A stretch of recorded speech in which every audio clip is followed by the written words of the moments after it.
The introduction and for having me. So hi, everyone. Looking forward to meeting people in person over months and years to come.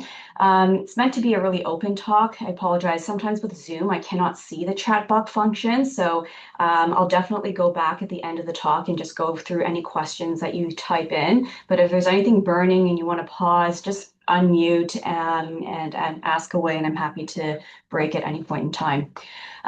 So I have no disclosures. My three objectives for today will just be going over a background of measles, clinical manifestations, and vaccination. We'll be talking about the epidemiology of measles in Ontario, and then I'll run through an example of case and contact management, including testing and reporting standards for PHOL. So measles, as I'm sure everybody knows, is probably the most infectious respiratory viral infection and has an R naught of about 12. And on the graph over here, it just stands way out. It has a secondary attack rate of 90%. And largely the reason why is because the viral particles can remain in the air for up to 2 hours after even a patient has left a specific room. So that leads to a lot of potential transmission afterwards. The clinical manifestations we've all heard about are the 3 C's. So usually there's a prodrome of cough, conjunctivitis, and coryza, which is runny nose, followed by pathognomonic anthema, which is the Koplik spots within someone's oral mucosa. And then you get the characteristic rash. And with measles, it's always head down. Just some pictures. Before we get into pictures, whenever we have any type of viral infection, we always talk about incubation period, infectious period. So these are the important timelines to remember. So time from exposure to prodromal symptoms with the cough, conjunctivitis, and coryza is about 10 to 12 days on average. The rash usually starts about 2-4 days after the prodromal period. And the key thing about all the things to remember with measles probably is the rash, because the rash actually marks the infectivity period. Someone is considered infectious and contagious 4 days before to 4 days after the onset of the rash. And then when we talk about period of communicability, that's specifically in reference to somebody that has been exposed. So if you have been exposed to a patient or another patient has been exposed to another patient, on day 0, they're not obviously contagious at that point, but taking into account incubation period and time to rash onset, their earliest period of communicability could be about day 5, and then you could potentially develop a rash 4 days after that, up until day 21. So that's what we use in the world of infection control for contact tracing. So the Koplik spots that I mentioned usually are these white or bluish colored spots within the buccal mucosa or soft palate. And then following that, you get your characteristic rash, usually starting around the brow line and then going downwards. So face, trunk, abdomen, and then full body, lasting for about 5 to 6 days or so. The one thing I'll mention is that if patients are partially or fully immunized and happen to get measles, the rash can be atypical. So sometimes we talk about a reverse pattern where it goes from feet upwards, or it doesn't have to be a diffuse rash. It can be really nonspecific. And probably one of the main questions that comes up is, my patient who is on immunotherapy and chemotherapy, you probably see tons of individuals with fever and rash. How do you know when you should start worrying about measles? It takes, you can always call ID and IPAC, of course, but some of the things that would raise your suspicion would be Koplik spots, because that's usually pathognomonic, or if there is some sort of risk factor in terms of exposure, travel, and knowing about their immune history. So those who are very young, so ages less than 5, pregnant, and obviously immunocompromised, are people that are at highest risk of complications. The most frequent complications that we see are usually a secondary pneumonia, croup, especially in young kids, and otitis media, diarrhea. About 1 out of every 1,000 cases will develop an acute encephalitis that leads to permanent brain damage. 1 to 3 out of every 1,000 cases will die from a respiratory or neurological complication. And very rarely, but significantly, 4 out of about every 100,000 individuals can develop SSPE. This is more of like a late stage panencephalitis, where after their initial recovery, they develop a degenerative CNS disease with behavioral changes, refractory seizures, and ultimately they do die from this. So how do we protect ourselves from measles? There is immunization, which has excellent efficacy. On the left side over here is our standard Ontario immunization guidelines. So in general, we give 2 doses in childhood. So 1 dose at the age of 1, and then the second dose is given at the ages of 4 to 6. If there's an infant between the ages of 6 to 11 that's traveling to an endemic area, we suggest giving an additional dose. And then the adults we usually say 1 dose unless you are a high risk person because of your occupation, like a healthcare worker, you would give a second dose. And the efficacy is excellent, especially compared to, say, mumps. 1 dose would land you a protection of at least 90-95%. And with that second dose, it borders almost 100%, and it usually confers lifelong immunity unless you have some sort of other condition that affects that.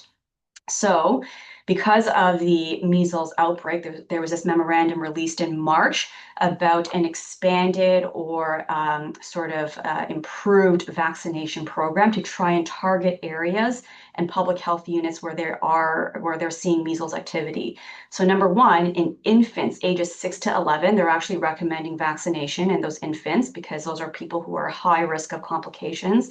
But remember, if you get a vaccine before the age of 1, that's not part of your routine series. You still have to get the 2 doses at ages 1. And they say actually accelerate that second dose. Don't give it at ages 4 to 6. You give it 4 weeks right away afterwards. And probably what's the most relevant is this third category for us. Any individual who is born after the ages of 1970 and they have not previously received 2 doses of vaccine, so many people might just have 1, especially earlier on before the full vaccine program was implemented, they should be given a second dose. So obviously there's a lot of stars here. Number one is they have to be able to get a second dose. Obviously with your population, there are some individuals who cannot get live vaccine. I will say that this is really geared towards family practice because they might have hundreds and hundreds of patients who fall under this category and they're trying to capture them in primary care. So the guidelines would say anyone who falls under this category, just give them the second dose. Don't even bother with serology because that's a lot of serology to do and it's not worth the time and the investment. Just give them the second dose because there's no harm.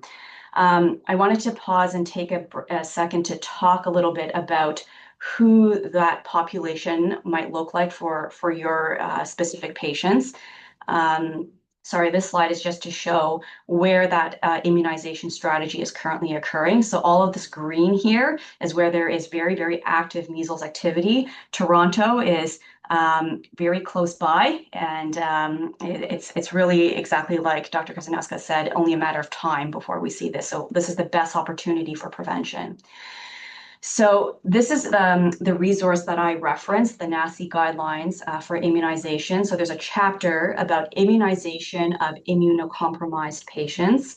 And they have a general statement that says anybody who is severely immunocompromised should not receive a live vaccine because of the risk of disease caused by the vaccine strain. But obviously, some individuals who are less severely immunocompromised or in this gray zone area, we have to review benefits and risks. So I took all of these little tabs and information here and I put it into a chart form. And these slides will be available for you guys afterwards. So they break it down into individuals with primary immunodeficiencies and then secondary or acquired immunodeficiencies. I won't read over every single line because it's all here. This first chart here is for primary immunodeficiencies. I'm going to talk a little bit more about the secondary immunodeficiencies because that's probably a large chunk of individuals that might be seen in ODAT.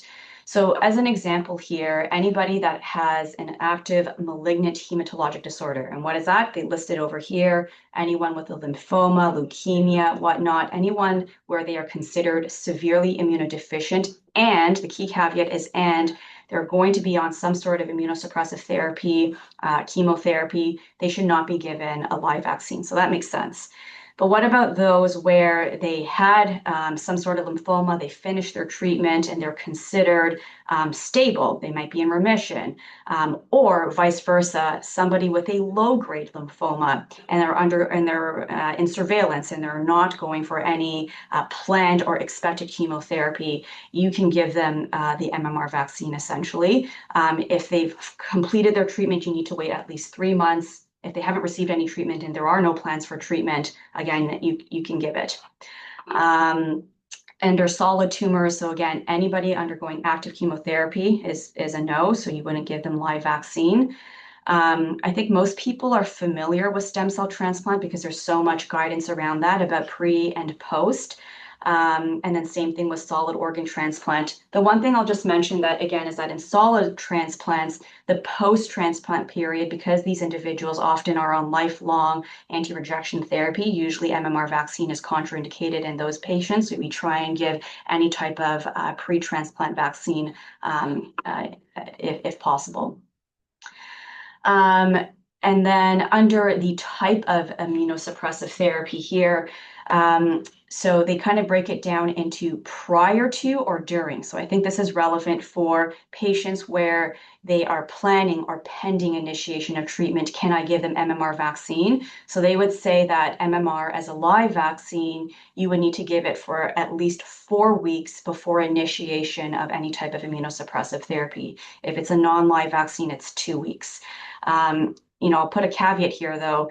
We shouldn't necessarily be holding off on patients' treatments just for MMR vaccine. Obviously, it depends on what their risk is. It's just something, if you happen to catch it and it's possible to give, we can give it if it's within 4 weeks. But if you know that somebody needs to be started on therapy a week, I'm not advocating to say hold off on their life-saving cancer treatment.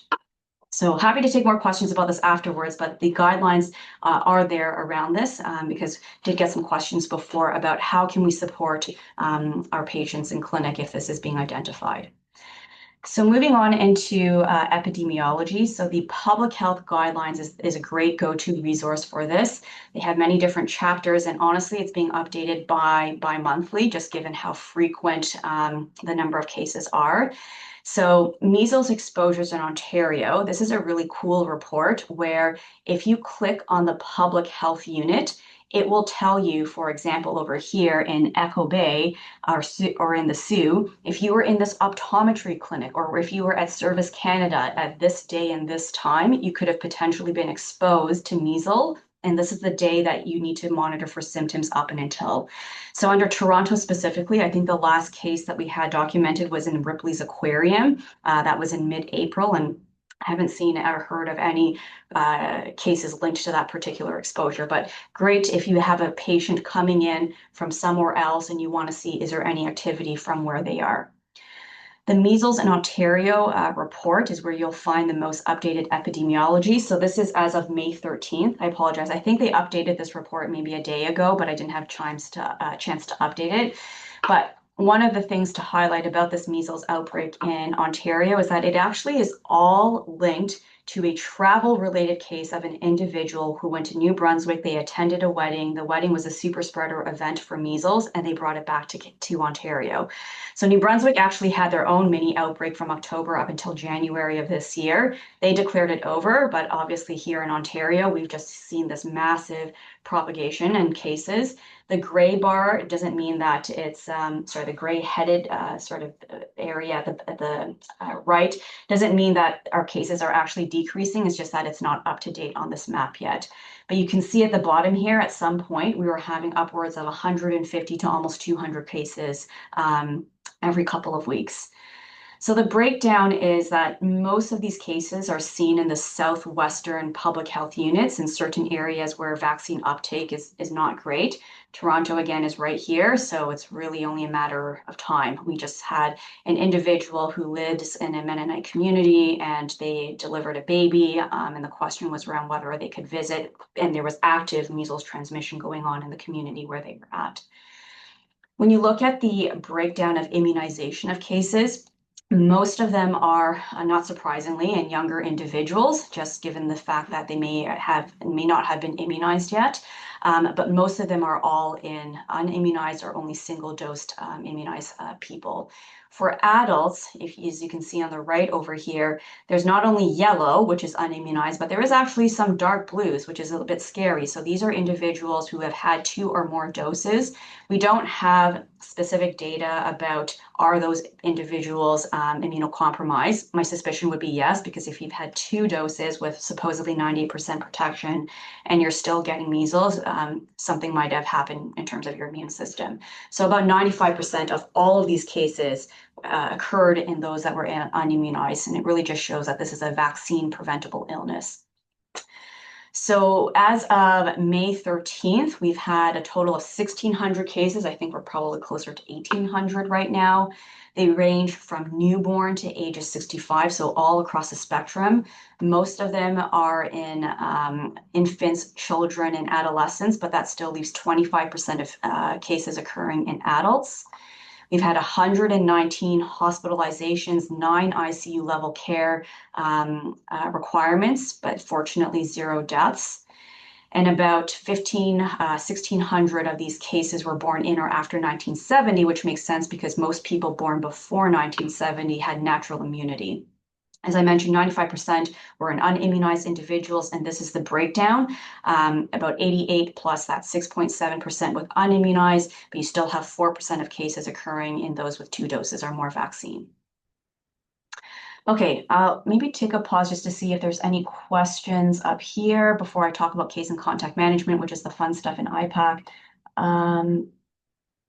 Okay, nothing so far. So case and contact management. So let's say you have an index case, a scenario where a patient calls into clinic and says, I have a fever and rash, should I attend? If we're ever so lucky that patients actually manage to do that, that would be wonderful. So, we ideally try and do a screen and see if it's somebody that can be managed virtually. Some of the key questions to ask and think about that are specific to measles is going to be symptom onset, specifically the rash, because again, that tells you how long you are infected for. If somebody had a rash that started 5, 6, 7 days ago, they are technically not in that infectious period anymore. Any relevant exposure or travel history, any prior history of measles infection or vaccination, obviously their relevant medical history, which you would know about, and if they could send you a photo of the rash, that would be great.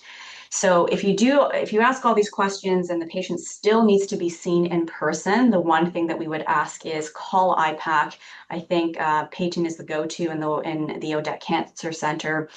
You can either call them directly, leave a message on the hotline, just to give some advice about where the patient should be brought in as needed. So we do have some actually new passive screening signs that we created in the last week or two, just working with ED and other sites that where patients are probably going to pass through. So this is a sample of a sign that we created for ED, just saying that if you have any known exposure or any of the following symptoms, please notify the triage nurse immediately. So again, this will be updated for OCC. I think one of the things that we would like to include here is actually a phone number to call so that we can try and assist with some screening and risk stratification earlier. There are some additional signs that are being put up once you enter Odette Cancer Center. So this on the left here is for patients at the check-in desk, and on the right is for visitors. Now, I appreciate that, some people may not pay attention to signs, especially if there are so many, but I think it is still helpful to have some information out there, especially if there's going to be some contacts that people can refer to. So let's say that somebody kind of bypasses all of that and they come through to the clinic and they are now being flagged by someone on the healthcare team as query suspected measles. The first thing is that from a management perspective, really from an IPAC standpoint, make sure that they're put into a negative pressure room with airborne isolation.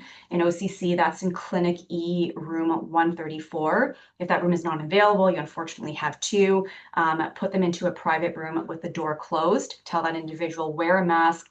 Please limit your movement. Don't go in and out for the bathroom and getting a Tim Hortons and whatnot. All staff members that go in should be wearing a fit-tested, seal-checked N95 respirator, and they should have presumptive immunity. But obviously, most staff that are working here, as we've all gone through OC Health, we should be immune, either having 2 doses of the vaccine or documented serology. And then contact IPAC immediately, because we can help provide next steps in terms of assessment and diagnostic testing if needed.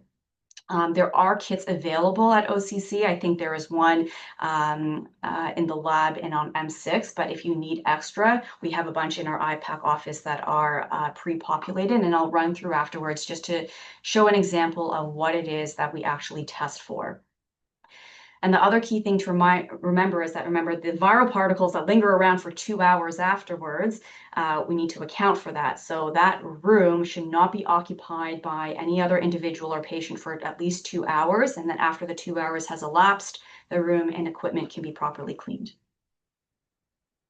This was a sign, I think it was sent out to APNs by Peyton, and he was the one that created this, which is wonderful. Just kind of a snapshot of everything that I mentioned. So anytime that you are suspecting somebody with an infectious rash, measles, chickenpox, disseminated shingles, put them in precautions. The room is listed over here. Make sure you wear your appropriate PPE, and then the number for IPAC to call is listed on the right.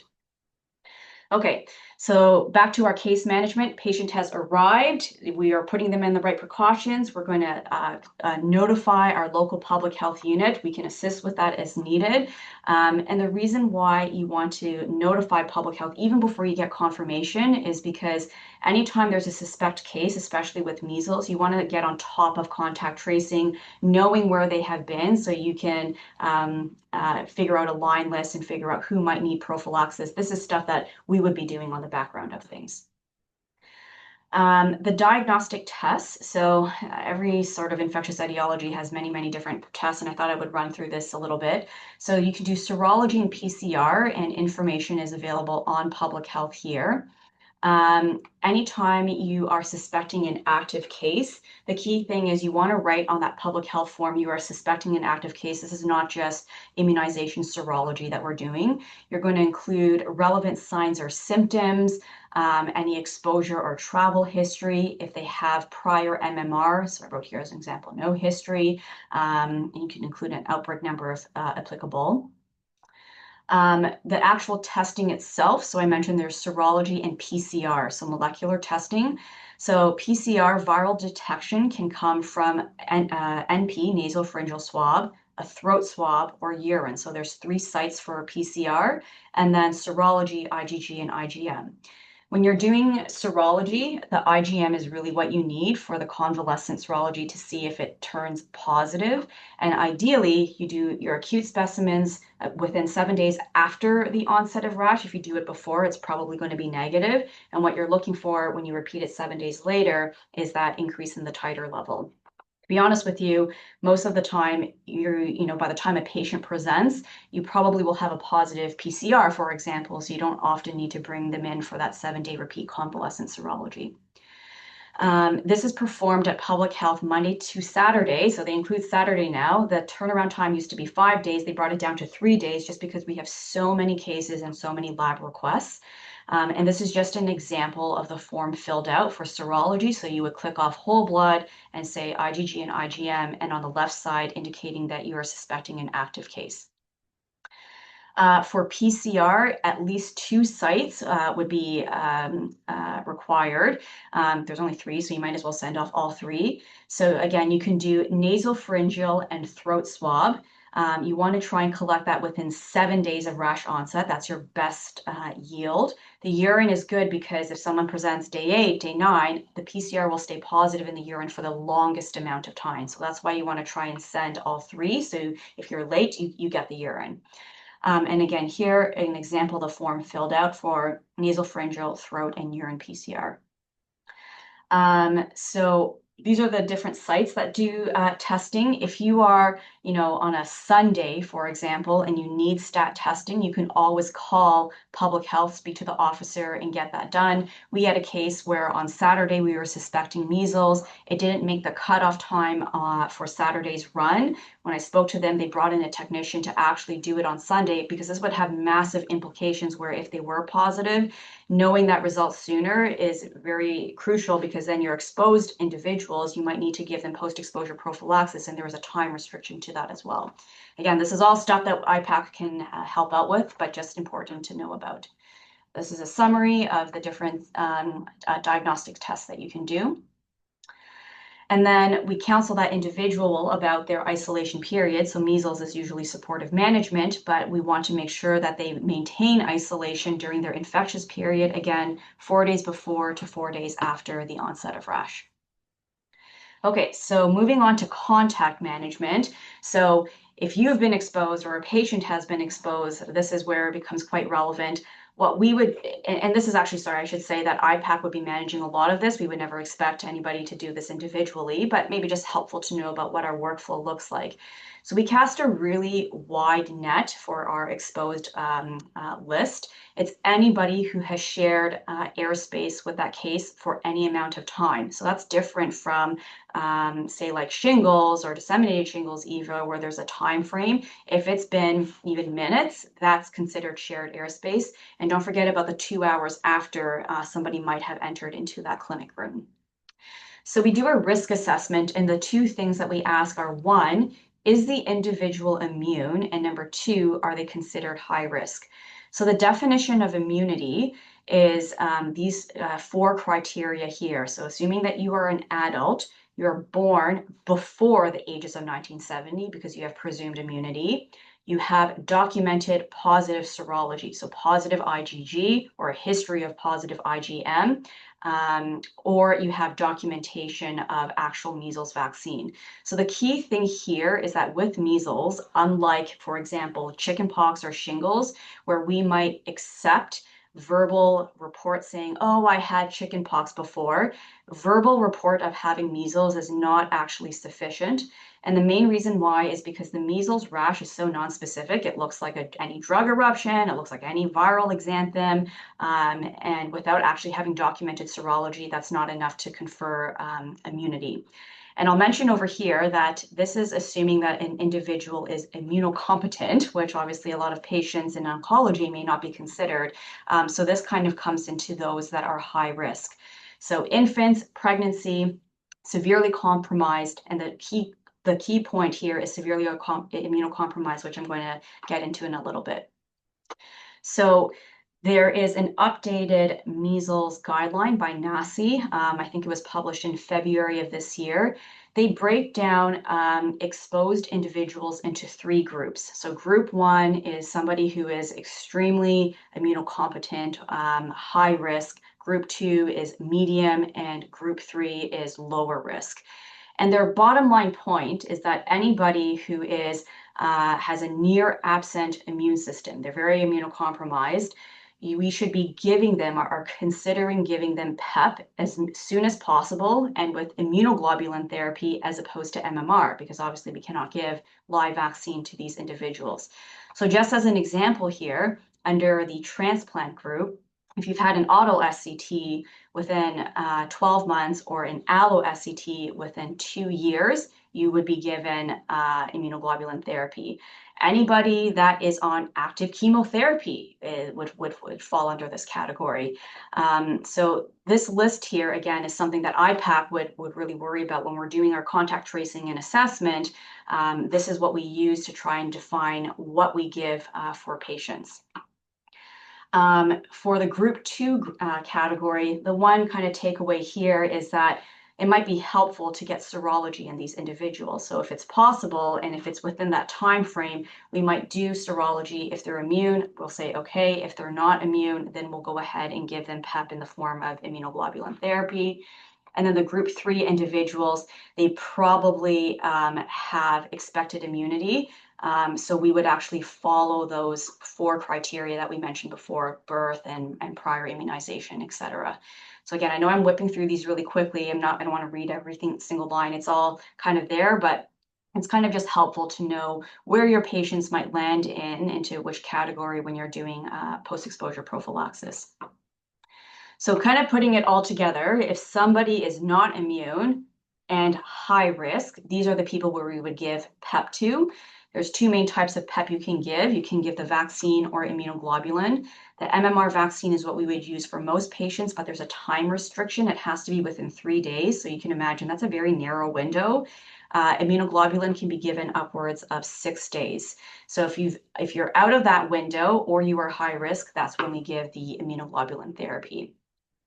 After we give the PEP, remember PEP isn't 100% protective. People still can, in theory, get measles if they've had an exposure. So we advise them about the period of communicability, and they actually need to be in precautions if they're in hospital, and if they're at home, they're counseled about staying in isolation for days 5 to 21 after the exposure.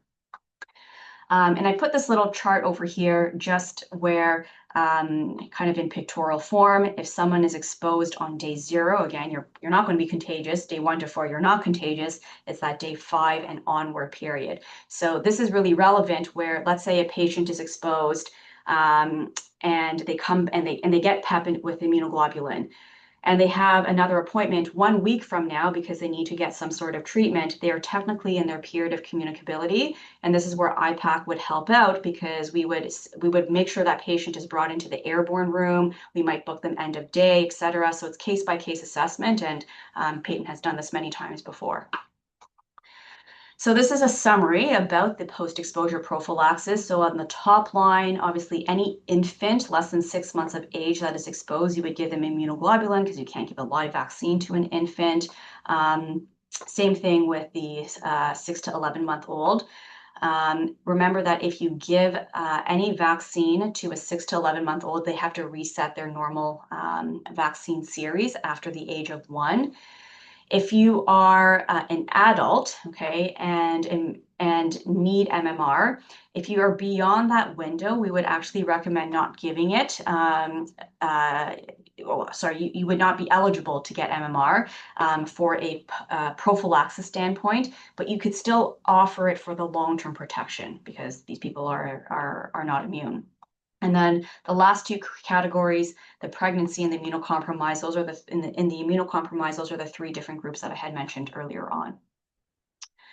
So one thing I just wanted to touch on, I think also relevant to the population here, is that, remember, if somebody gets immunoglobulin, that gives short-term protection, and the vaccine gives long-term protection. But if anybody ever gets immunoglobulin, that affects their ability to get any type of vaccine in the future.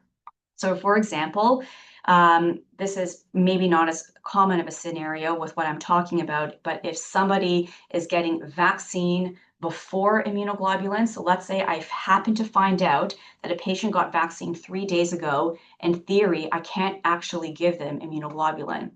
And if you reverse that, so I actually had a patient where we gave them immunoglobulin therapy, but they were actually due to get their follow-up vaccine series. You need to wait, right? So if you get IMIG, you need to wait 6 months. If you get IVIG, you have to wait 8 months before you can actually get that live vaccine. So it has an implication there, and that's something that ID can help out with. So all of those guidelines that I mentioned are in the NACI updated documents highlighted over here. So I whipped through that quite quickly because I just wanted to have a chance for people to ask questions, because there's usually questions that come up. So I'll pause there and see any questions at all. Thank you so much, Dr. Chan. Let's see. I think if people have any questions, it was a great overview. Looking if anyone can put up their hands, or if you prefer, put the questions in the chat. I guess a couple of questions from me, or just comments. You will share the slides with us, so that's great. I guess if we have any questions and we were worried, we can contact Peyton from IPAC, or like just IPAC in general if we're concerned about one of our patients. And I see there Tamara has her hand, so I'm going to go over to her in a second. One other question I had was, our masking. So a lot of people, our patients and our staff, do continue to mask in the clinics, but not everyone, right? Because it's not required. It's not mandatory anymore. I mean, is there any data in terms of just sort of routine masking, in terms of, I know this is a new virus we're dealing with, since, immunizations has been so effective. So do you have any advice about masking? And then I'll go over to Tamara. Yeah, it's a good question. I think with the type of precautions that measles would need, if you were to just wear a routine face mask, it would not be considered sufficient. You would need to have the proper N95 fitted mask, and in the room that individual is in, there's that whole component, the environmental bit with the negative pressure and having ideally a proper anti-room. So even if you were wearing a routine mask just because, and you happen to see a patient, you would in theory still be considered exposed. Okay, thank you. Tamara? Thank you, Tiffany. It was a really great presentation. The only question I have is with regards to the measles kit. I'm just curious to like if you can just kind of high level speak to what's in that kit and I guess you know we know why we would use it, but in terms of what our actions are. Yeah, I love it. Thank you. So the kit will include a public health requisition form like that is filled out, like what I have as an example over here. So for it would include all of the lines for PCR, for nasopharyngeal, throat, and urine, as well as the serology. And in addition, within that kit, you will actually have these three specimen containers slash bottles. So you'll get your NP and throat swab, the urine container, and then the blood draws. So everything is all together. You literally would have to just take the kit and then have a tech get the samples. So the reason why we create this is because it can be confusing, like which container do I use, which serology tube do I use? So it's all in one. I hope that answered that question. It does. And are all three required to be like drawn and urine? All of that is required It's a to be great sent off? question. So if you are looking for acute infection, it is definitely better to have all three to maximize your yield. Remember, the blood is just serology, so there's no molecular testing there, and then the swabs in the urine is for PCR. So the lab is not going to reject it if you only send one, but it may not be as helpful diagnostically, especially if you said, if, for example, you only did serology, but you had no molecular, that wouldn't be sufficient to rule out infection. But it will not reject it if you only send, for example, an NP in urine, but no throat. Okay, perfect. Thank you. No problem. Shannon? Hey, thanks, Tiffany, for that. That's really helpful. I wanted to follow up a bit on what Monica said. If we had patients who come to clinic universally masking, would it reduce the risk if a measles positive patient came in?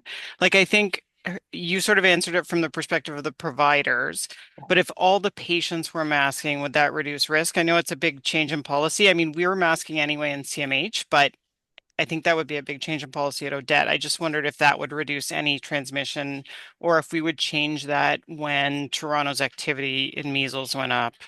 Yeah, that's a great question. So I got to say, I don't think that even if a patient were to mask, let's say they came into a clinic and there's a bunch of other patients in that clinic room, even if the index individual was masked, that would not change or reduce that exposure. We would include everybody. Just as an anecdote, for as an example, we had a case of somebody with it was either chickenpox or disseminated vis-a-vis. So another viral infection of airborne precautions, not even the same R naught, significantly less, maybe a third of measles. And they were sitting in an emerge with an N95 mask on and did not move from their chair. And we actually had a positive case associated with that. So that was a little bit kind of surprising. Now, maybe part of that was related to the duration that they sat there and if it was properly fitted and whatnot. But as a general mask, I don't think that even if a patient was wearing it, I don't think that would be sufficient, unfortunately. And then to your second question around, it's only really a matter of time before we start seeing measles cases. I think that when we do start seeing some activity going on, like we'll have to relook at any changes in policy if needed. I don't know right now though. Thanks. There is a question in the I guess people are sending questions to me as well. So I'll send there's a question in the chat that I'll read out, and then I have one other question. Any role for boosters, and if so, like I think this is maybe for staff, right? Like we because maybe if some people have worked here for a while, they so immunity waning over time. So or should we Yes, all have our titers checked?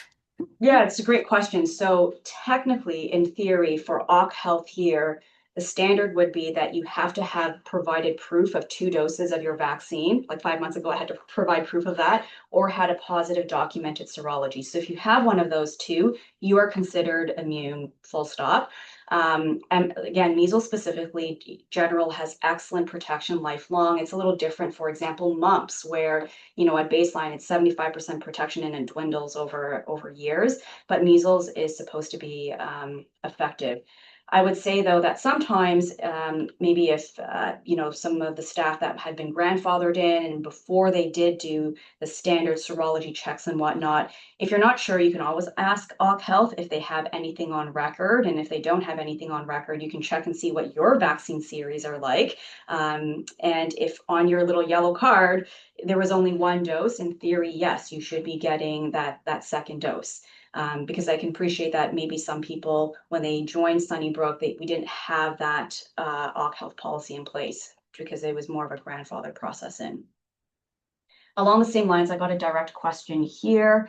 Can you clarify if kids born before 2007 who had full vaccination for MMR require any additional vaccination? So great question. So if you've had 2 doses of the vaccine, no, you don't need a third booster. I think that was the main one. And I don't see any other questions, at least in the chat, or one other question. So I mean, there's most of these questions related to what we can be doing, but Shannon had already asked a little bit about our patients. What kind of education materials for our patient? Do we have any specific patient education materials for our population that we should be handing out? Because we do have this unique patient population that might be at maybe higher risk. Yeah, it's a really good question. I think some of the education information, maybe around vaccination, is what is coming up a lot. So a lot of that, again, does come through primary care, where I did the same presentation for the primary care group, and they are the ones that would have received notification about this expanded eligibility criteria for the MMR vaccine. But there are many patients that don't have family physicians, and you know, the oncology group here is their main lead. So there was a question brought up before about what can be done, and I think that's the hope of this, to try and give some more education around individuals that might need a booster. So in terms of like a paper or a document, that's not something that we have right now. That's a great point. If we can look into that, if there is an interest to provide to patients. There was a question around supporting oncology clinics with either giving vaccine if needed. So, you know, not promising anything, but it is something that I did raise and brought up, where if there was a space or perhaps service needed where we can have like a vaccine clinic provide, you know, there to help give a booster for individuals that are identified as needing one, is that something that we could offer? So something that we are looking into. Thank you. Any other questions from anyone? And another direct question that I'll read out. What would you suggest for people born before 1970? Assumption is exposure, but what is advised? So really good question. So in general, anybody born before the year 1970 is assumed to have natural immunity. There is a caveat that if you are a healthcare worker, kind of like what we were chatting about, your birth year is not sufficient for immunity. So if you are a healthcare worker born before the ages of 1970, you need to have documentation of your vaccination or positive serology to be considered immune. If you are a patient born before 1970, so you're like the general population, that would be by definition considered immune. But then there's obviously the caveat where if you are high risk, if it's a high risk person with stem cell transplant on active chemotherapy, that trumps the definition of immunity. That's why we always look at those 2 criteria, definition of immunity and high risk.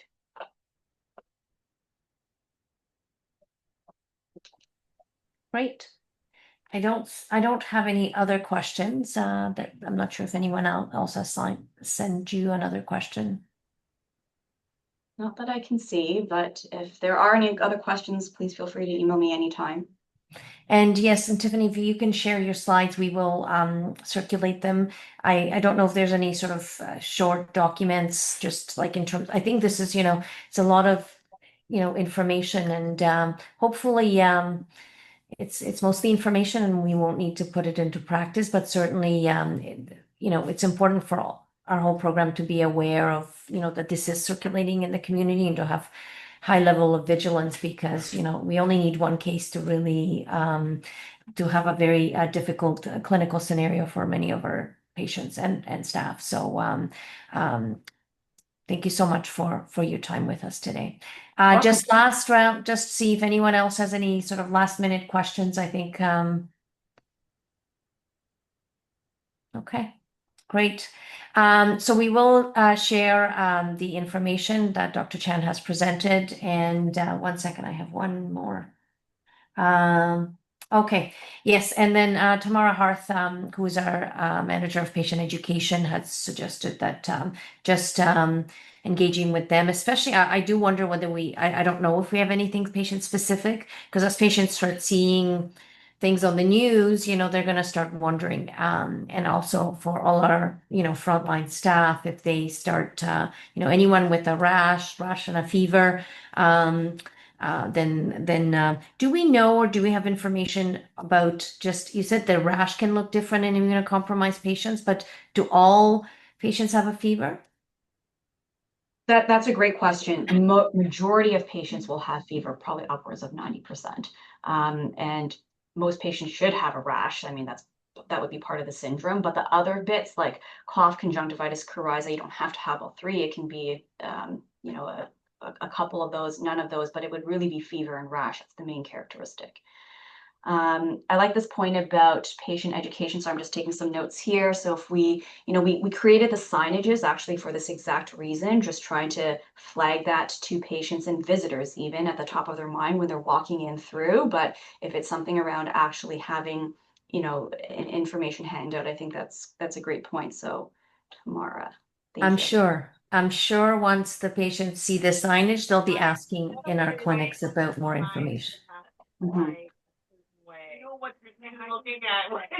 And maybe some webinars in the future. So yes, so I think Tamara, or maybe Tamara, I can ask you even to reach out to Tiffany, and it would be great to get some, to work with Dr. Chan to develop maybe something specific for our patients, because I know once we set the signs up, patients will be asking, because our patients are obviously very worried about their immune system and getting sick from something like this. So. Absolutely. All Thanks. right. Wonderful. Thank you very much, everybody. I know this was a last minute add-on, but I think very important and useful session. Tiffany, I hope we'll have you back if we need to, but let's hope that we won't need it necessarily, but because this is more information that we have, but don't necessarily need to apply. But as you said, it's just unfortunately, probably a matter of time. Yeah. Thanks very much, everybody. Have a wonderful day. Bye. Bye-bye.